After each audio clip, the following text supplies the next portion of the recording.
But so many coaches are like, yeah, they want to change. Like, this is so weird to me, man, is when a coach wants to come in and change an athlete just to claim that they made them.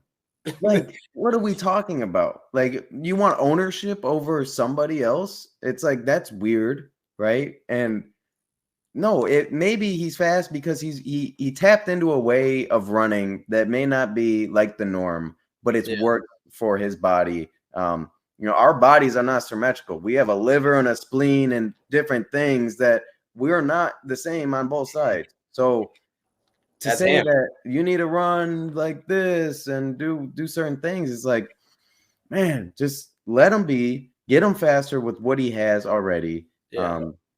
And be your own cook, but you don't need to really, you definitely throw your own ingredients in there, but exactly. Yeah. And that's the thing too, is right. It's like, there's that fine line between like, I'm going to get you to understand certain concepts, but I need you to apply them in the way that you move. Right. Like, you understand this is what you need to do in your first 3 steps. Now figure it out. Right.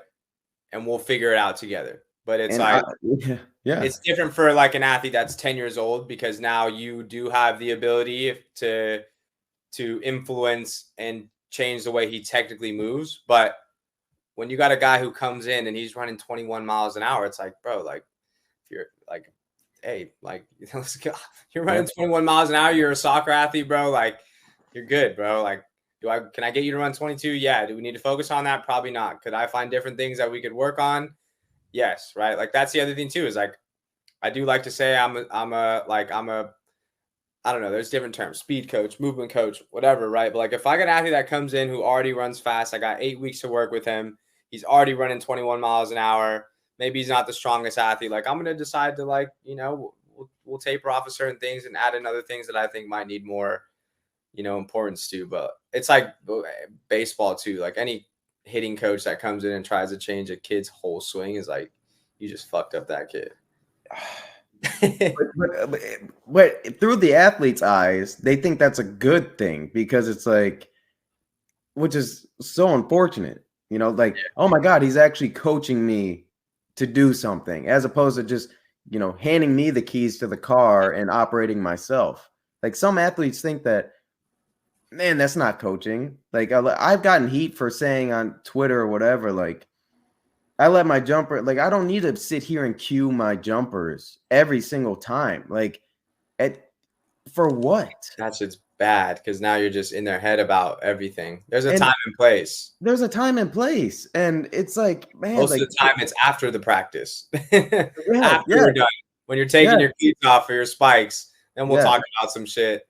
And I let you go home and soak it in. But, like, I'm a firm believer, bro. And, I grew up in the Latin culture and dancing and moving and rhythm. And I'm all like, rhythm and timing to me is everything. If I find an athlete who has no rhythm, and I'm like, fuck yeah, we're going to teach this kid how to dance. And he's going to be good.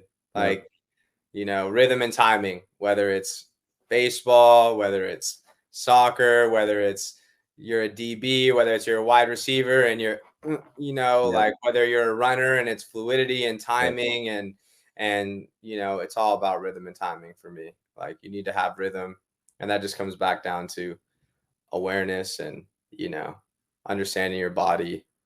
And eventually you get to, time and place, man. Because it's like so different when you, like, some of these S&T coaches, right? They get out, I'm talking like you're at a high Division I school like Alabama. It's spring ball. You got 100 fucking kids out there.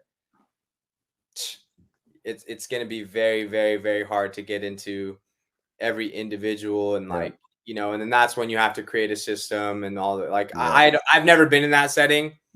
I can't even speak on it.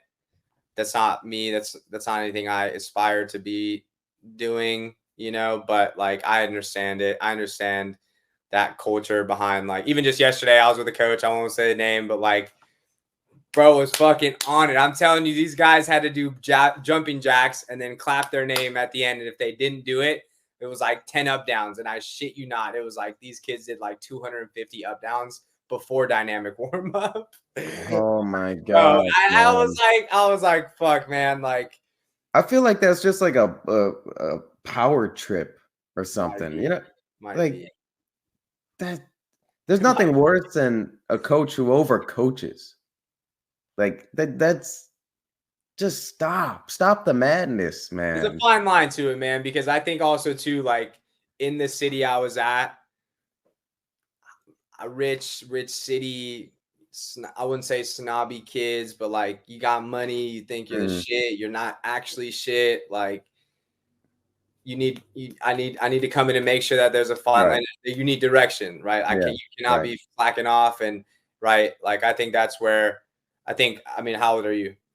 25. Yeah, right. So like being a young coach, like you're still in that in between where like you're not seen as like this old head that like just is here to like, but you're almost like you're 25, bro. You're only like, you know, maybe like 8 to 10 years older than some of these kids you're working with. And it's like, that's when I think it's really cool because, and I absorb that shit now. And I think that's why I coach more now, because eventually I'm going to get to a point where I'm 40 and you're not going to relate with me in that same way. For sure. And it's going to be so much different. So it's like, you know, that's why I think I really truly enjoy this shit the way I do now, you know, with these kids. But there's nothing worse than a 50-year-old coach who thinks he has it all figured out.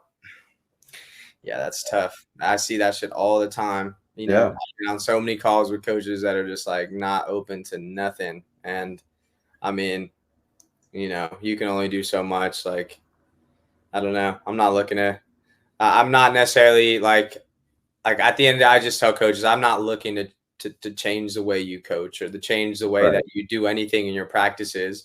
I just want to give you context. Yeah.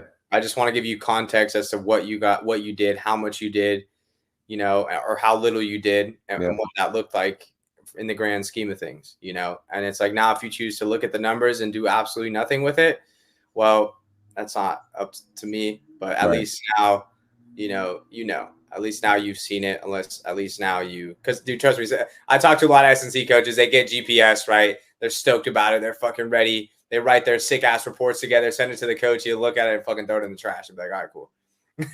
I'm like, oh shit, man. That's, you know, but hey, that's where we're at, man. Reality of things, man. Yeah, it's reality. But again, it's if you keep going, at some point they're gonna have no chance. Make them not say like no, like because man. That's why I always tell those guys too. I'm like, look, man, all I want to do is keep your guys safe, right? Help everyone be that much faster, right? That much stronger, that much more relevant on the playing field. Like at the end of the day, it's like I'm a firm believer if you can get everyone on your team to get faster, you're going to see some positives come game time. Everybody wins that way. Yeah. And the end goal is to win. And we're all on the same page. It's a freaking pleasure talking to you, dude. Like, I'm excited. When you're in Chicago, dude, let me know for real. Let's do it, bro. Yeah, I'll look the dates up and send them to you. I know it'll be sometime like May, June. So sometime mid-June or May. It might be end of May. I'll get the dates and I'll send them to you. But yeah, man, we'll definitely link up. It was a pleasure. I'm excited to, you know, I'm sure this might be part 1 of part 2, and we can maybe get into picking some different topics and like taking a different approach with this stuff. But yeah, appreciate you having me on, man. No, definitely part 1. I'll tell you that. I'm gonna have you on again, man, and we'll, you know, just keep grinding, keep fighting the good fight.